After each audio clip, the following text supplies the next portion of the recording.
What up, guys? Welcome to Base Damage. Hope y'all are having a super awesome day today and a awesome 2019 so far. But yeah, no, bringing to you a deck profile today for Sword Art Online. This is actually based off of a deck profile that got sent to me by David Hua, H-U-A. I hope I'm pronouncing that right, bruh. If I'm not, I apologize. But he had sent it to me a while back. I looked over it and I was like, okay, this is really cool. I do want to do something kind of based off of this. But with WSDecks going down, I wasn't able to really make the exact thing. Instead, I decided to make my own rendition of it based off of that concept. So it still employs the concepts from it, but this is with a base damage twist. So, woohoo! But yeah, no, let's get right into this. This is blue-green, and let's jump right into the level zeros. This deck actually has a whole bunch of interesting little concepts, and this is by no means the final product. This is V1. We're going to be working on this a hell of a lot more, but this is something I wanted to go ahead over and see if y'all liked. But to start it off, we have this level 0, 2000 power, time to get serious Kirito, and 2 copies of it. The turn that it's played from hand to stage gets 1500 power, and when its battle opponent becomes reversed, you can arrest one of your other avatar net characters and move it to an open position of your backstage. So you can save characters, which is really useful. Especially if you swing with like an assist character or something, because you don't really have much else to push for damage. You can easily do that and then move the assist character behind him and make him a little stronger, which is kind of cool. But yeah. Next, we have what I feel is a mandatory card in almost any SAO deck. 4 copies of Temporary Alliance Kirito. It is the Mill Runner. And there's other obviously good staples for SAO, but I feel that this is one of the biggest ones. Even more so because of the level 1 combo for the deck. This Kirito has 2 effects. The first one is usually overlooked for the Mill Runner effect, which that effect is that at the beginning of your opponent's attack phase, you can send the top card of your deck to the waiting room. If it's an avatar or net character, you can move into an open position of your center stage, and that's what he's used for. That's just really awesome.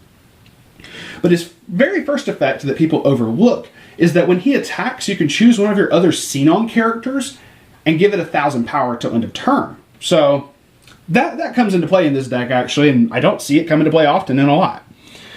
Alright, so next is 1 copy of this level 0 3K Sukuha.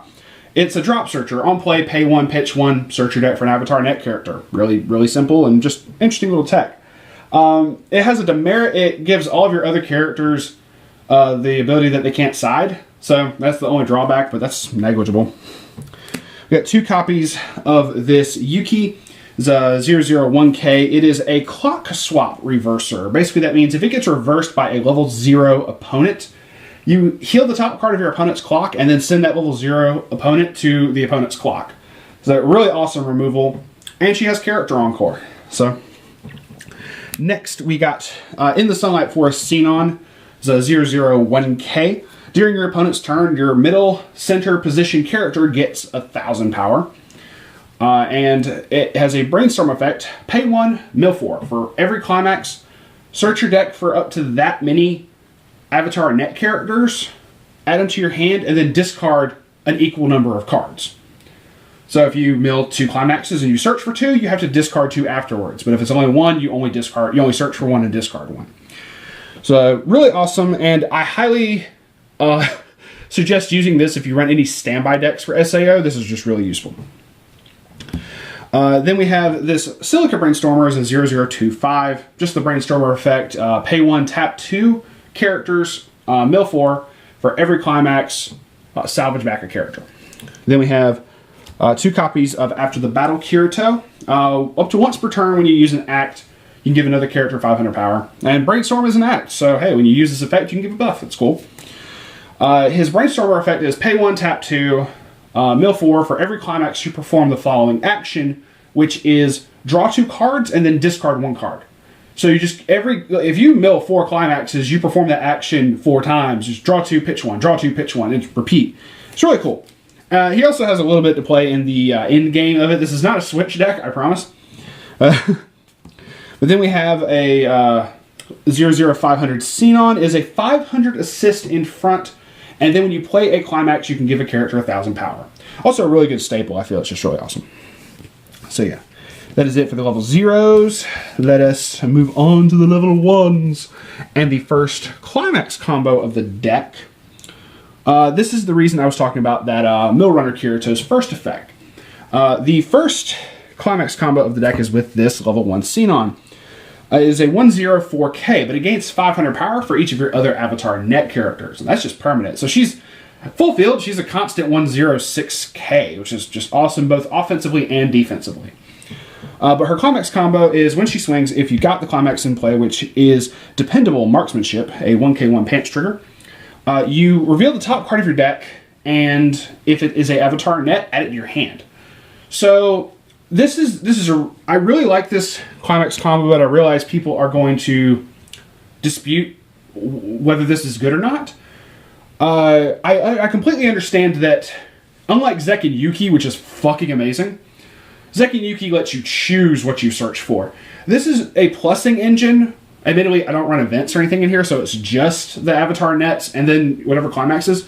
So as long as you don't reveal a climax, you don't whiff on it. But you don't get to choose what you add. It's just, if it happens to be an avatar net, which is the whole deck, if it happens to be avatar net, it goes to your hand. So that you don't get to choose what it is. It's just whatever's there, but it's hand plussing and hand size increasing nonetheless. And there's plenty of cards in here that hand filter and salvage and let you get what you want, that you're more than likely drawing into those cards. And to me, that's negligible. It's definitely nowhere near Zek and Yuki levels. I will completely and totally admit that, but this is still really good. And I've liked this level 1 for a bit. I've wanted to make a deck based around it.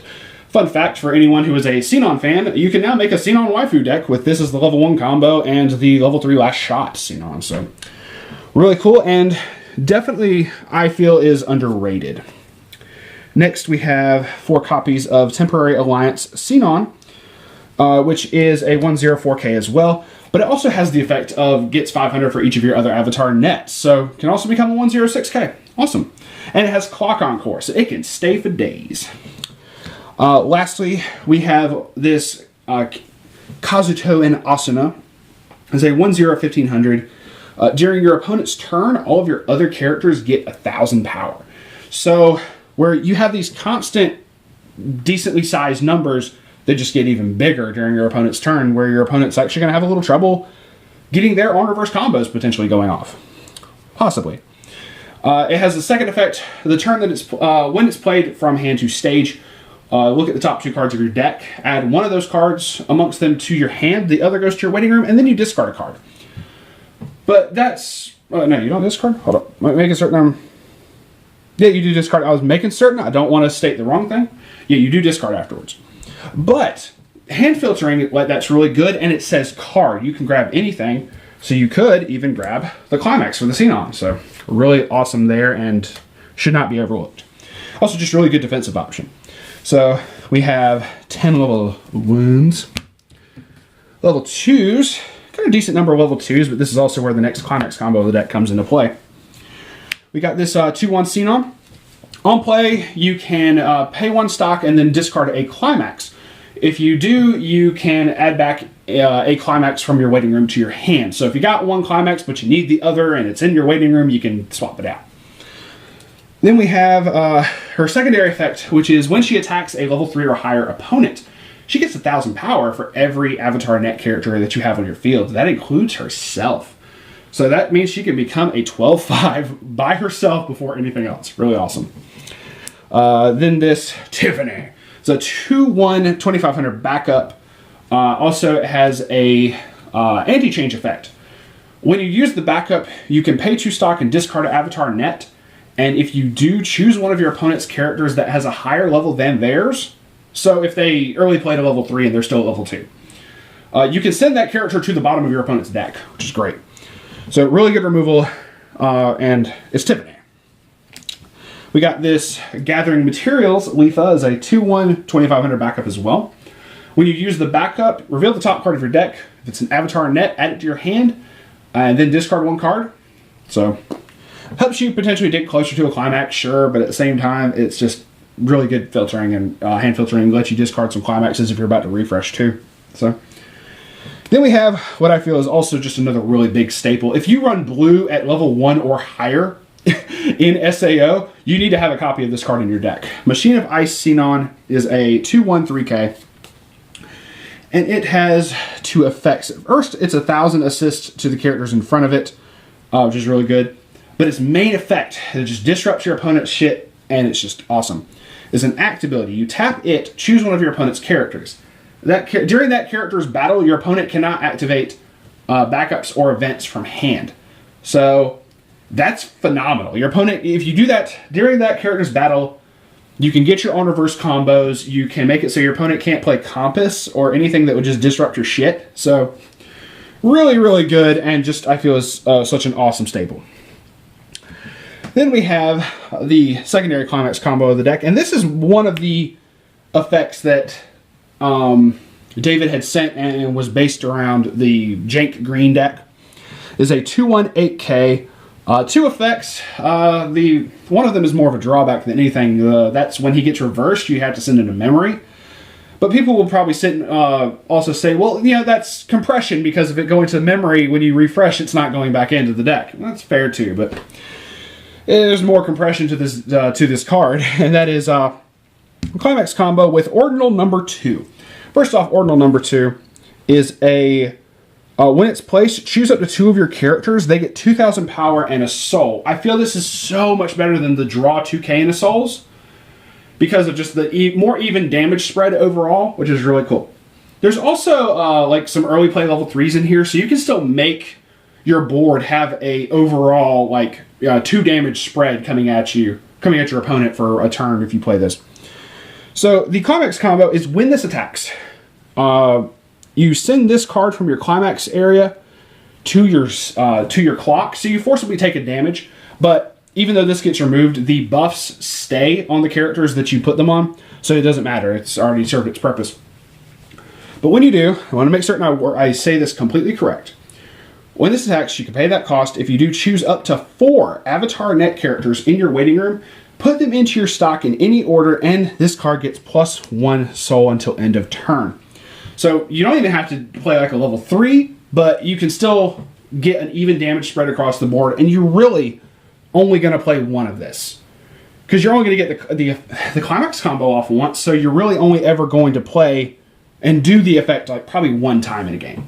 If you get it off more than once, good job, but I only really ever got it off once per game. So this also does more compression, because you're going to get a whole bunch of your level 0s and a whole bunch of other cards just out of your waiting room into your stock. And his attack with that generates you 5 stock off of 1 attack. So your other 2 characters attacking you is going to net you 7 stock in a turn. That's fucking awesome. More than enough to play whatever you need to play for your level 3 game. So that's just really good. And there's a reason also, we're going to come back to this. We're going to come back to this because this effect is also very applicable to the end game. So I'm just going to have him sitting like right over here. But that is it for the level 2s. So we're going to come back to him, but let's go ahead to the level 3s. So first off, we have 2 copies of Attackin' Waves Kirito. His first effect states, if you sack, I had to find it, after the battle Kirito from your field, you can play him for 0 cost. So really cool. That's why I said this has kind of a thing at the end of the game. He heals on play, and if the number of Avatar Net characters you have is, hold on, make certain I'm getting this right, 3 or more, he gets 1,500 power and the ability when the battle opponent of him becomes reversed, you can choose one of your other characters, rest it, and move it to an open position of your backstage. So, once again, saving some characters like the Time to Get Serious Kirito does as well. But even more so, you could suicide with something if you have a full field and then just save it. So, really cool. Then we have 1 copy of the 329K Letha. She gets 500 power for each of your other Avatar Nets. On play, you can look at X number of cards from the top of your deck. X is equal to the number of avatar net characters you have, including her. Look up to that many cards, add a card amongst it from those to your hand, and you don't discard after that because this is actually just, you know, evens out.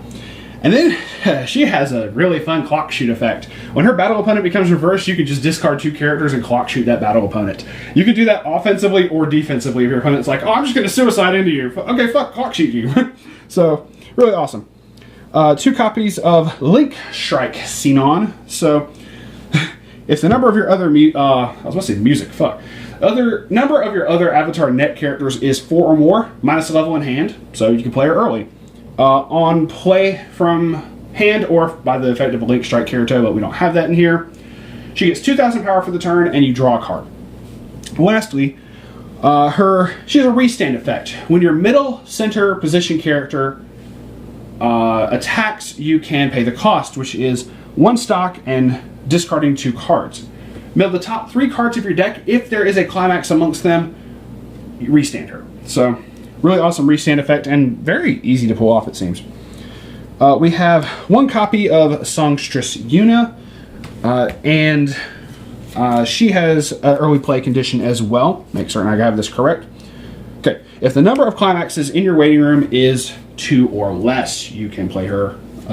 She gets minus a level in hand, so really awesome. She also has a heal on play effect, and when she attacks, you can give another character 500 power for each of your other avatar net characters.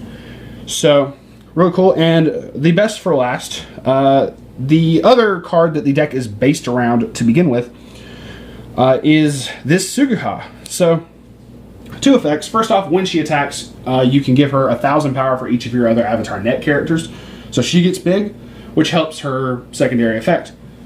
She also has a potential restand effect. It is potential because when the battle opponent becomes reversed, mill the top card of your deck. If that card has a soul trigger icon, restand her. Only once per turn, but it's a free restand if you mill a trigger icon. That's what this deck is based around. I'm trying to tweak it to make it have more soul trigger icons, but it's one of the reasons I also wanted to put in the Xenon climax, because it has one. The Ordinal number 2 has them. So all of your climaxes are going to have it in case you mill a climax. The other thing also, where you use the AG, you purposely grab any level 1s or 0s that don't have the soul trigger icon and put them into your stock. Hopefully before you refresh. So that way you have a little bit of, you have the compression from his effect, which is really awesome to have that compression, but then you also take that many more cards out of, that are not going to go back in the deck that don't have soul triggers. So, thus forth, slightly increasing the chances of using her restand effect. It's not like the end game, like, as far as like, well, it is part of the end game, but it's not your finisher. It's just a chance of being able to do it. It's also just a fun little effect that's not going to go off every single time, but it's fun when it does. And I actually got it to go off a good couple times. That is it for the level 3s. So that is 3, 5, 6. That is 9 level 3s.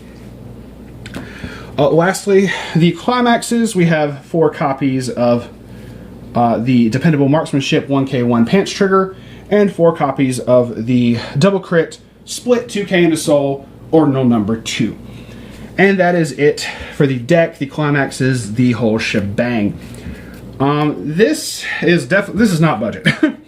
This is not a budget deck by any means of the imagination. There's a lot of cards in here that are like fairly pricey. For good reason, sure, but but this is still a very fun deck, and there's other renditions that could be done for this. The initial one that was sent to me, I believe, was a mono green, but I wanted to do a little bit of a different setup, and definitely going to be making tweaks to this deck and trying to mess around with it some more. I don't know the extent to which I'm going to work with this, because SAO really hasn't piqued my interest for a long while outside of doing this real quick. But definitely something that was fun, and if we get more SAO, that, yeah, I also don't know if Gun Gale Alternative will work with sets. I need to ask about that. But definitely was really fun to mess with. A big shout out to David. Thank you so much for sending in that deck. Even though I didn't do it exactly, I really enjoyed the concept, and I hope that shows in this deck. With that, thank you all very much. Please subscribe if you want. If not, hey, just Thanks for checking out the video, hearing me rant about SAO for a little bit. With that, we will see y'all on the flip side. Peace out for now.